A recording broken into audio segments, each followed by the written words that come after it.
عدالت نے مجھے عمر بھر کے لیے قید کی سزا سنا دی تھی۔ آج میں جیل میں قیدی ہوں۔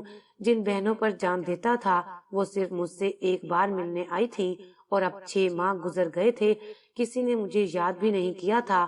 اس وقت بھی شازمین کی ڈائری میرے سامنے پڑی ہے، جس کے ہر صفحے کے آخر میں اس نے لکھا تھا کہ شکیل، میری محبت بڑی خاموش ہے، مجھے اس وقت کا شدت سے انتظار رہے گا جب آپ میری خاموش محبت کو سمجھیں گے، میرا اعتبار کریں گے۔